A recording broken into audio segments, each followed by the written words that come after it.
Hello and welcome to the post-Super Bowl X's and O's with Greg Cosell. That guy over there looking very natty today on a Wednesday is the great Greg Cosell of NFL Films and ESPN's NFL Matchup. I am Doug Farrar, of course, from Touchdown Wire and the USA Today Sports Media Group.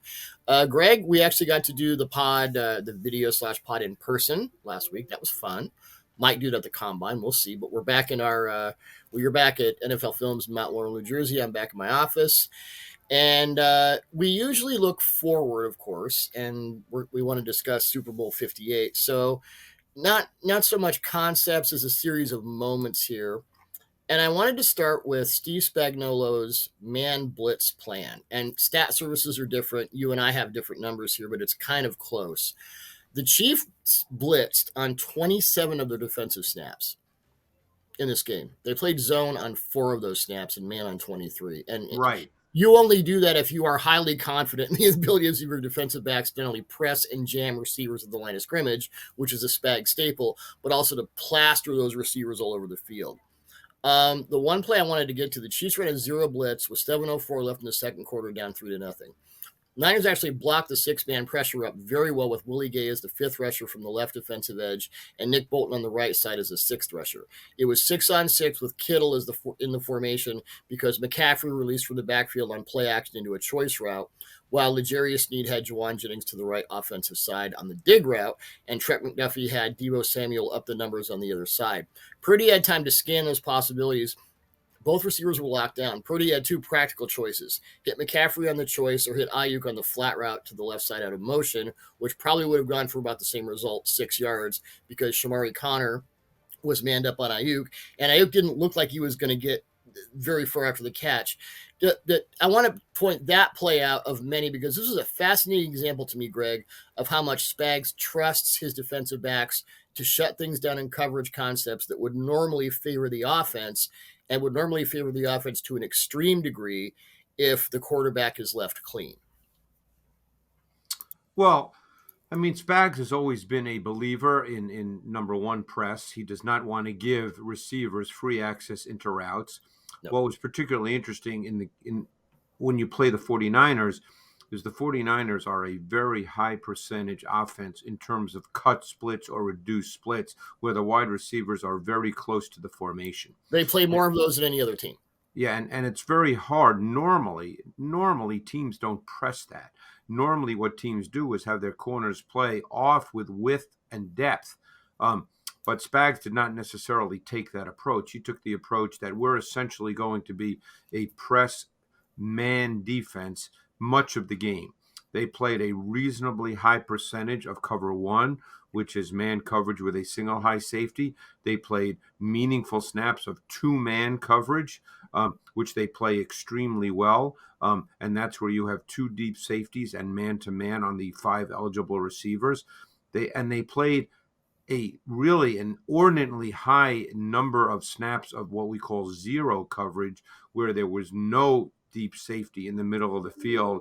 And they're not necessarily matching up in press all across the board, but they're matching up. Now, some of that is kind of a zone match, depending on how the routes play out. But the point is there's no deep safety, and they're rushing 6. So, they clearly came into this game with the idea that we're going to play man coverage and we're going to pressure. Mm-hmm. If you really wanted to look at the one sort of foundational philosophy of Steve Spagnuolo's defense against the 49ers, you'd say that it was pressure and man coverage. Mm-hmm. Yes. And they got really creative out of 0. We're going to talk about this play, the McDuffie deflection with 2 minutes left in the fourth quarter, where they had Dollar out of cover 0. I don't think I've ever seen that before. No, and it was the only snap in the game, and Dollar means 7 defensive backs. Different people have different terms for that.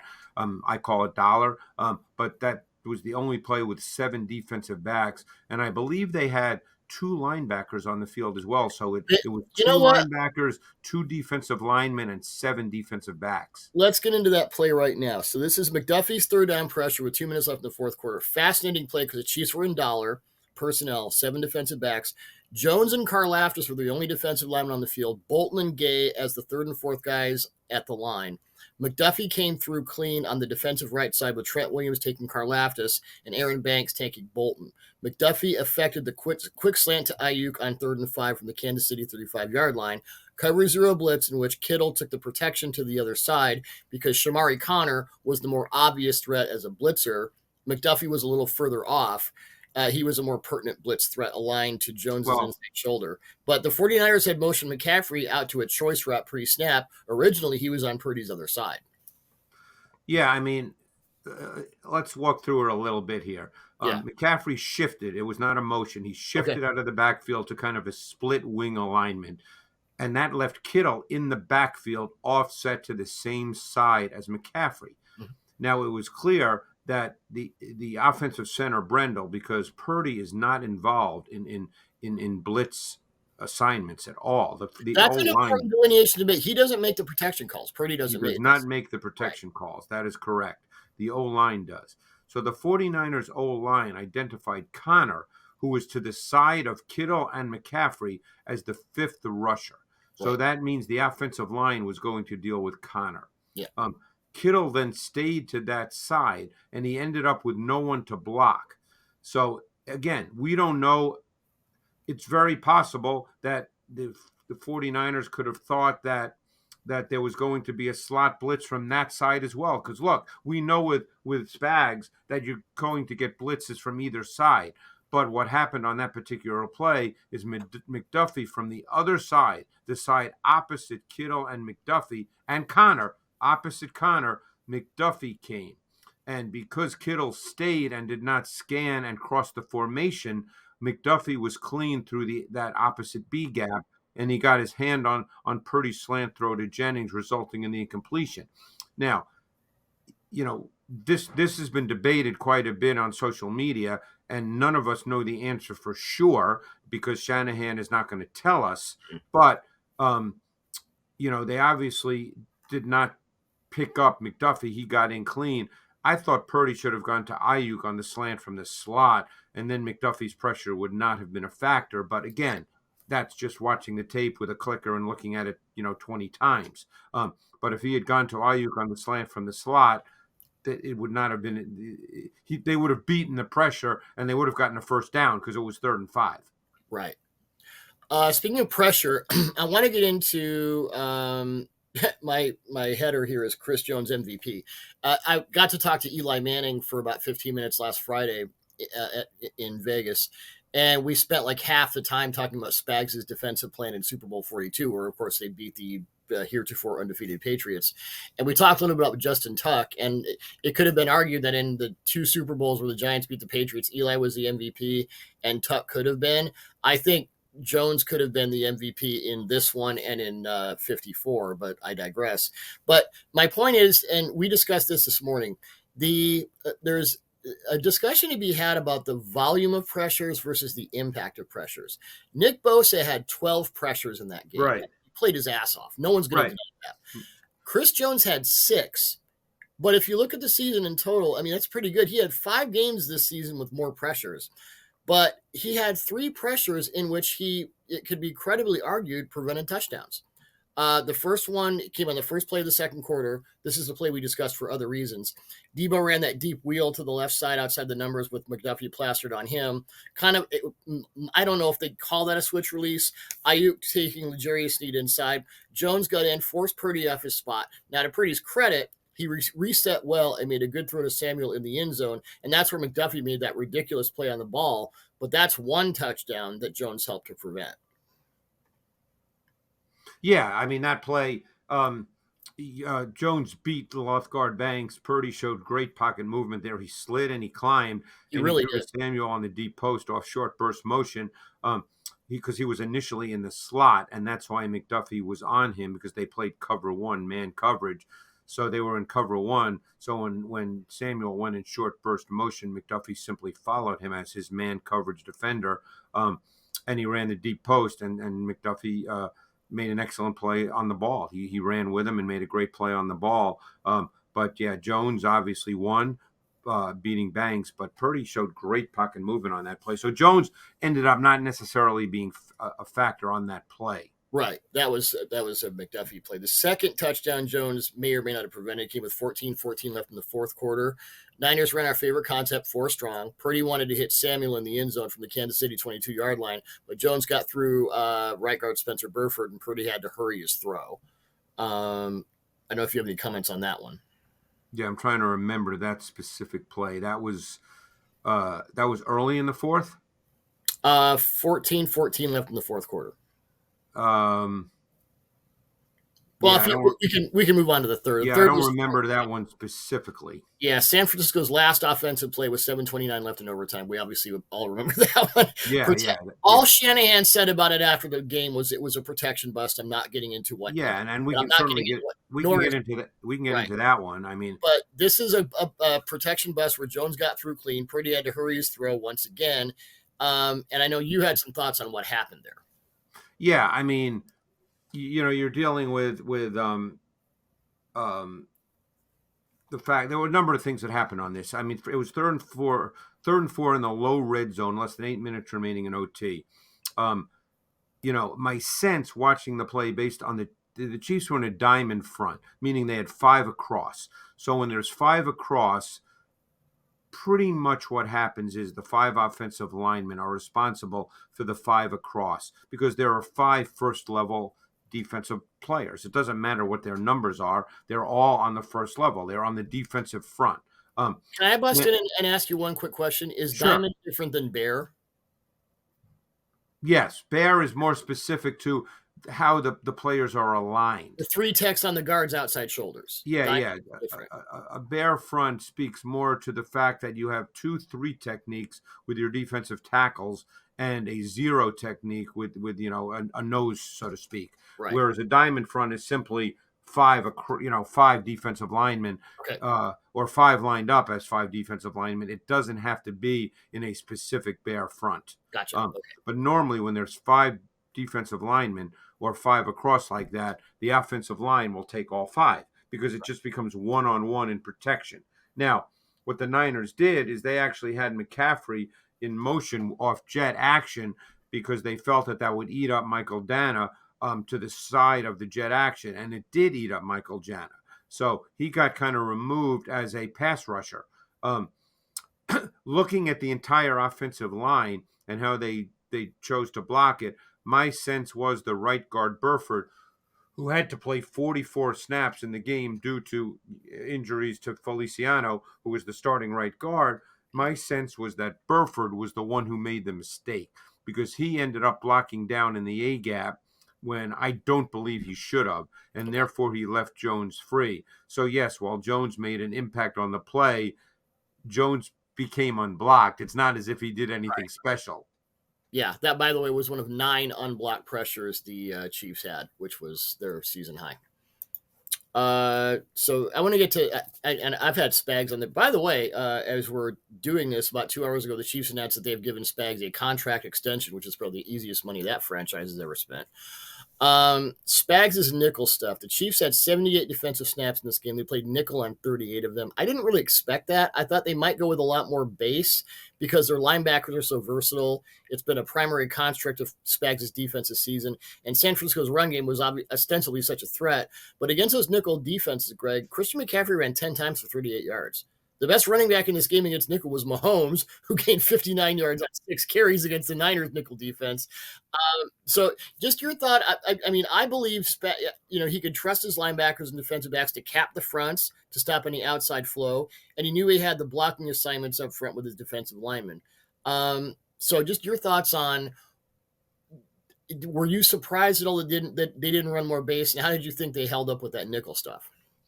Yeah, I mean, they held up well. Look, the 49ers are a base personnel offense for the most part.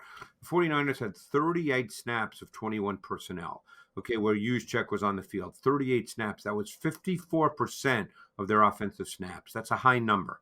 So the Chiefs were in base defense with 4 defensive backs on 21 of those 38 snaps.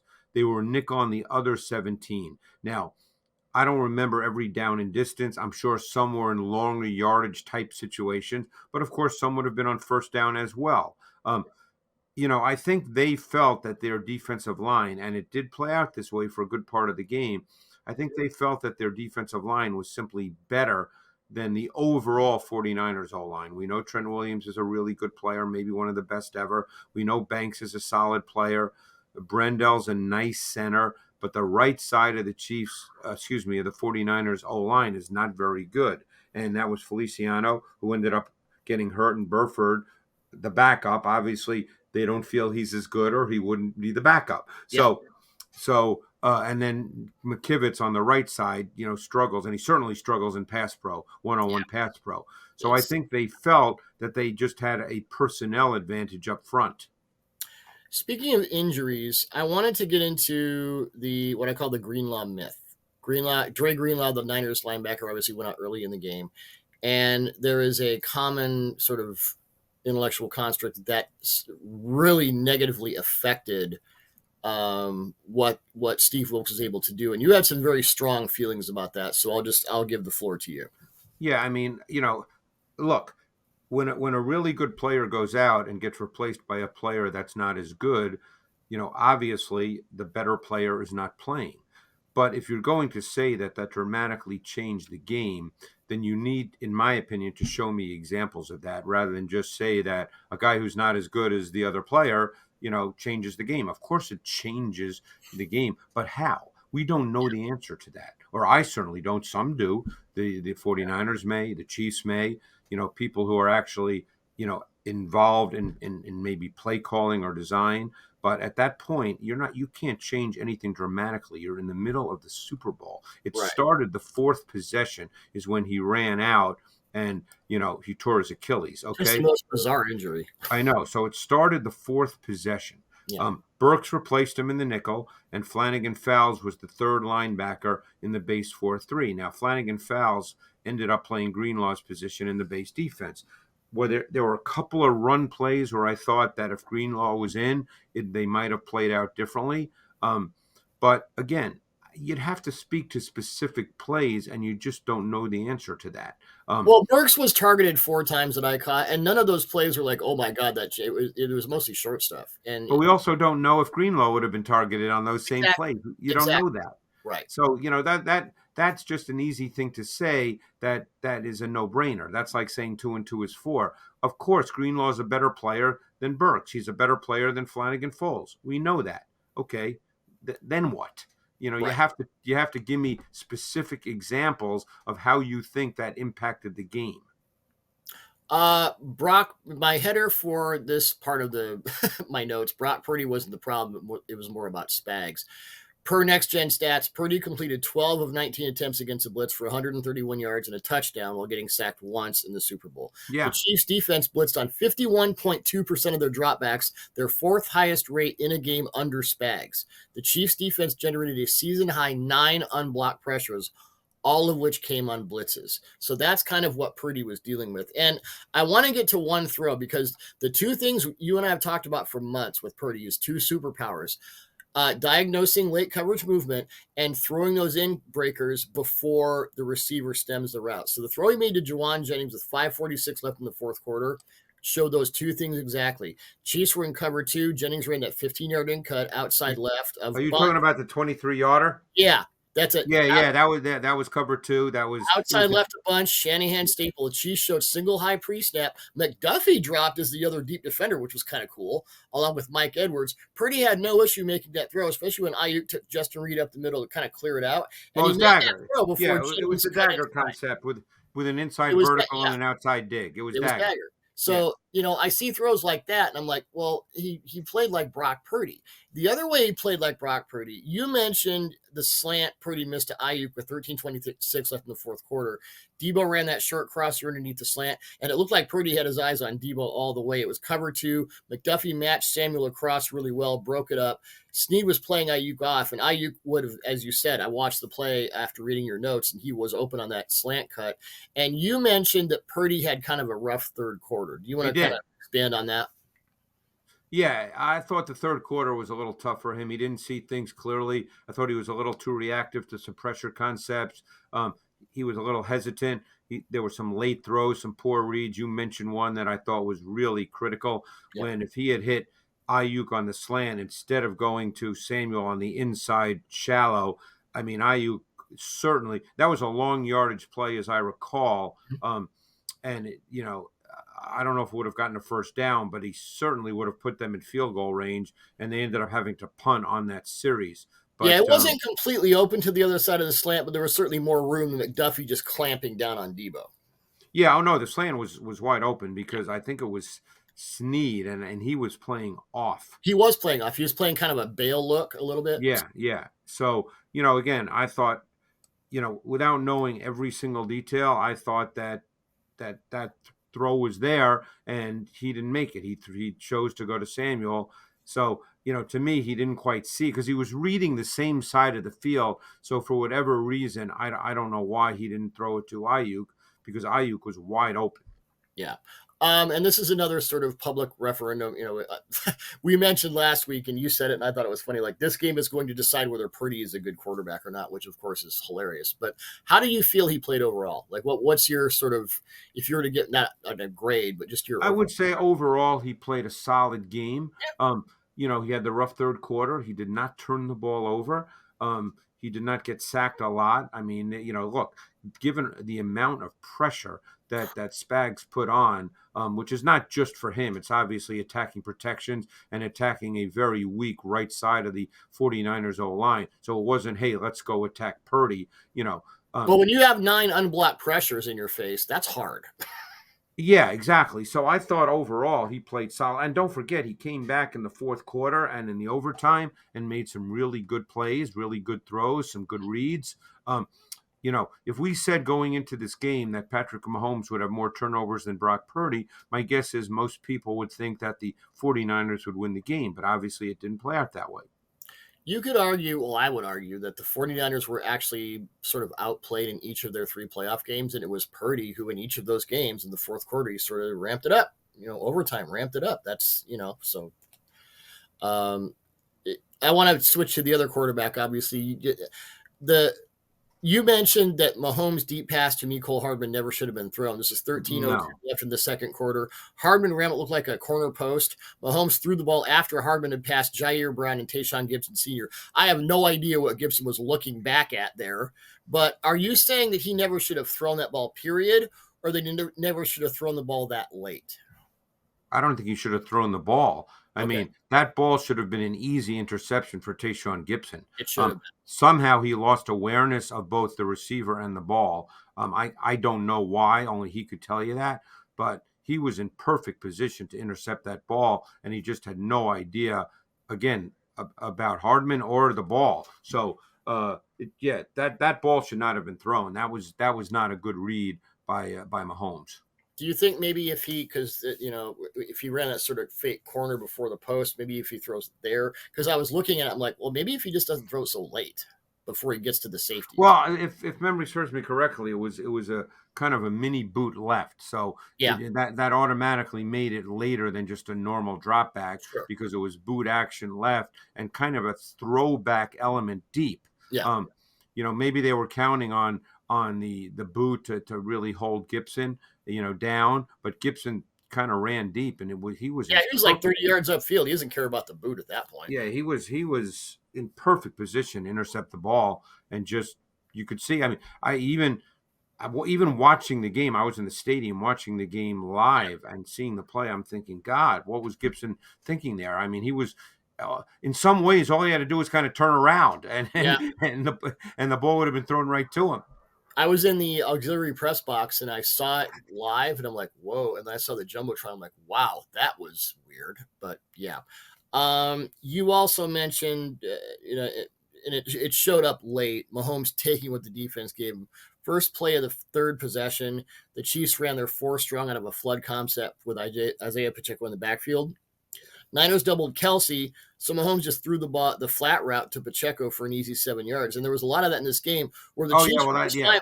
Yeah, they were fine with just, okay, we'll take the easy yards. Cool. And that comes into another thing.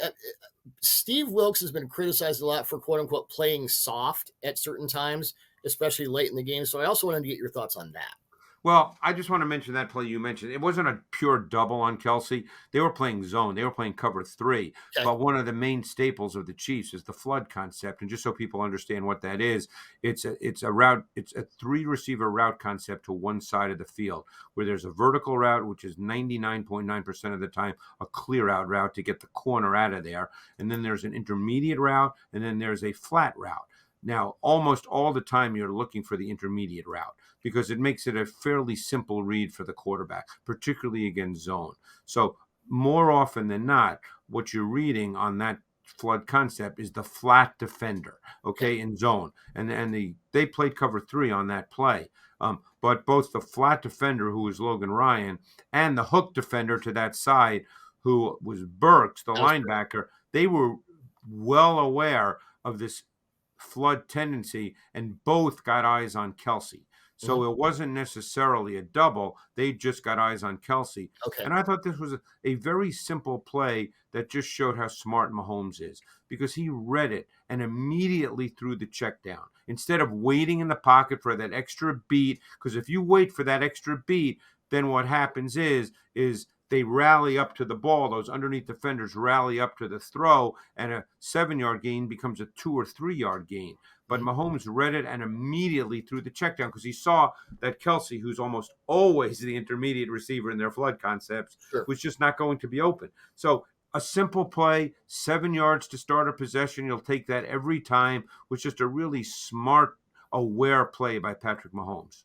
Now, when the Chiefs go to 4 strong with those floods, and we've talked Chiefs 4 strong until we're blue in the face, and so what happens then is the flood is there, and the running back goes to that side. If the running back takes the flat, Greg, how does that affect the two now intermediate guys? How are those routes different?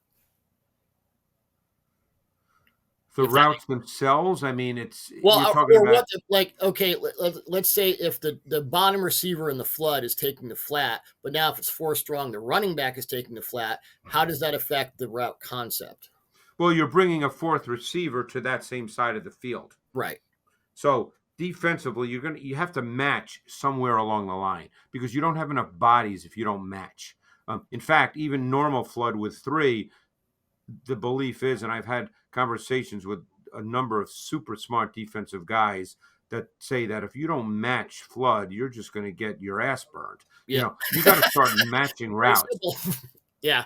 You got to start even in zone concepts. This idea of landmark zone, which was, obviously Tony Dungy did that with cover 2 back, a long time ago. And back then it was, it was kind of new and it worked. But you can't do that anymore. Oh, no. You've got to, even in your zone concepts, Doug, and you know this, you've got to match routes. Oh, yeah. You've got to pattern I've had guys read. call it country cover 3, and they say, you can't do this anymore. Nope. Yeah, you got to pattern read. You got to match routes, especially when they try to overload your zones. I mean, if you don't match routes, then it's just too easy for the quarterback because then he's just reading flood, you're more 99.9% of the time you're reading the flat defender. If he drops with great depth, you're throwing to the flat. If he stays low and covers the flat, you're throwing over the top of him to the intermediate route because the wide receiver with his vertical route has lifted the corner. The corner is gone.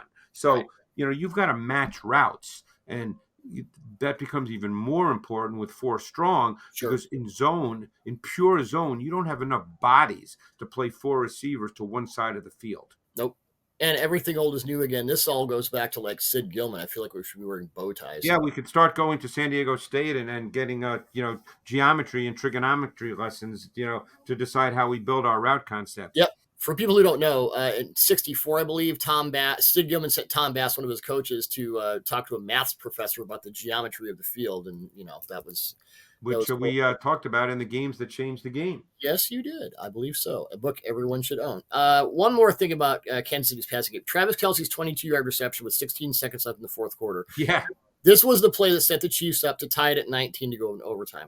The Chiefs, and you mentioned this, and I looked at it too, and I'm like, wow, how did they anticipate man here? Because they got it, cover 1 Robert, which was unusual because the Niners are generally zone heavy. So they ran mesh, which that's a man beater, with Kelce and Noah Gray. Kelce was free across. Warner, and now Warner, it looked like was a step late to Kelsey, and I wonder if he was looking at Jarrett McKinnon in the backfield. And then Charvarius Ward took Gray the other way. And I would love to know, I'd love to be, have a like a fly on the wall. Like, how did you know to spot man there? Because that's just unusual. That's what made that play so intriguing to me, Doug, because again, with 20 seconds remaining and where they were on the field, maybe that changes the dynamic of how you want to play defense. But it was 3rd and 7. The 49ers are not a high tendency man defense. And on 3rd and 7, they would normally not play man coverage. But yet the Chiefs called a man beater concept. So people understand what mesh is essentially mirrored shallow crosses, one from each side of the formation. So basically there's a natural pick or rub element involved. Yep. Okay, it's a man beater. You're trying to pick one of the defensive players running with one of the shallow crosses. It's not complicated. It's like Division III install first day. It's not complicated. Well, mesh originally came from the air raid 100 Right. years ago, Yep. back in the day. But Sure. it's a man beater concept. Yep. So, when I saw that play, and of course I saw it live too, I'm thinking, wow, they called a man beater on 3rd and 7 against a team that doesn't play a ton of man coverage. How did they know? I mean, I was fascinated by it. So then they executed it really, really well. Gray did an outstanding job. He really did. The tight end Gray getting in Warner's way without touching him. And Warner was trailing anyway. I don't think his eyes were in the backfield because he was playing man on Kelsey. I just think he got beat off the line and was trailing him. But, I'm going to automatically assume in my head that Warner doesn't get beat because he's so great, or he was. I'm not going to assume he's late because he's so great, but maybe he was. I don't know. Well, no. Even the greatest players make, whatever. Right, and when the 49ers went 2-man coverage or cover 1 robber, they matched Warner on Kelsey. When they played cover 1, they matched the safety Gibson on Kelsey because that's what they had done all year. In their cover 1 concepts, which is man with a single high safety, that's the rookie Brown. Gibson was almost always, even when they had Ufanga, Gibson was 99.9% of the time the matchup on the tight end. And in fact, Kelsey caught a 16-yarder earlier in the second half against Gibson on an outcut where they were just playing cover 1. Yeah, I'm a big Gibson fan, but this is not his best game. Overall, I mean, I know that the Chiefs' offense is sloppy in the first half and all that, but one thing I've really Kurt Warner's mentioned, like quarterback experts I really respect have said that Mahomes as a pre-snap reader and diagnostician this year has taken a step forward. Is that something that you would agree with, or something you've perceived? Because and then I would hear that and kind of look at it with that point in mind, and I'm like, yeah, actually, there, there he is on my TV right now at the parade. So there you go.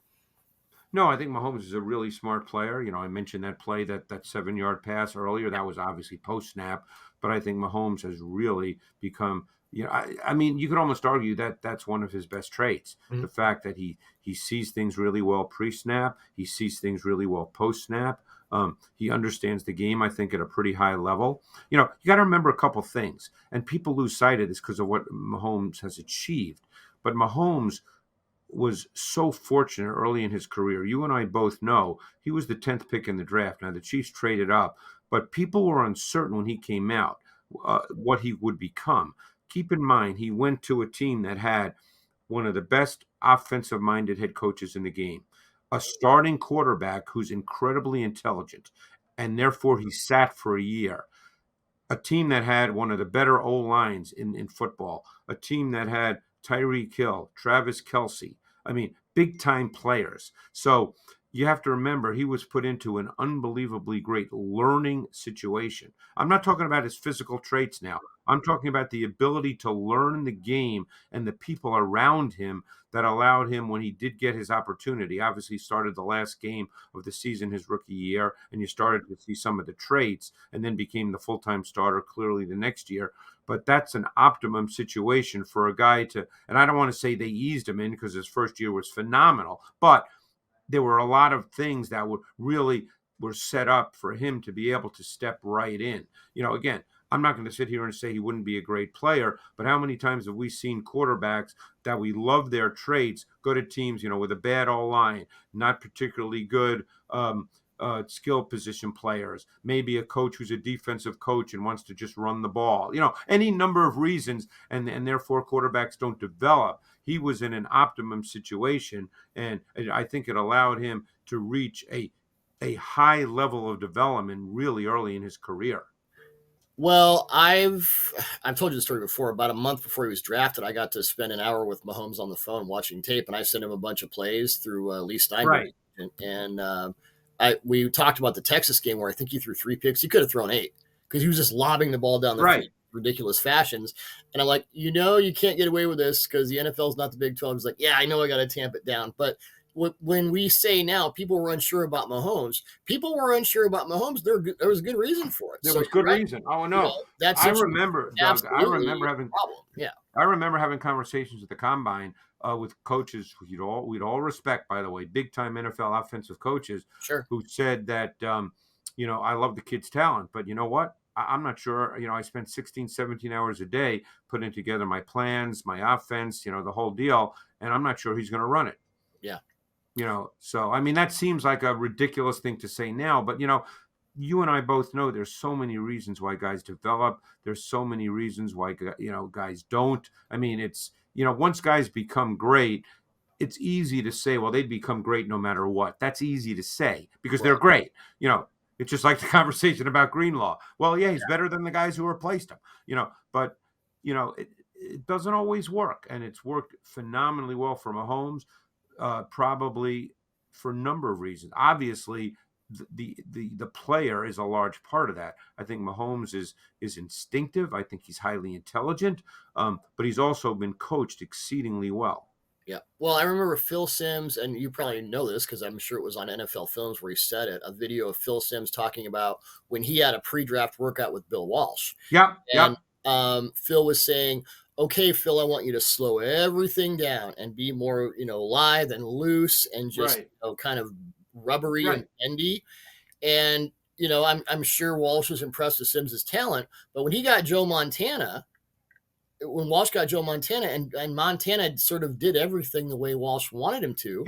So it was that perfect click marriage of quarterback and coach. Well, I'll give you a quick story. As you know, I was very fortunate in my career to get to know Bill Walsh pretty well, and he really taught me. I'm so jealous.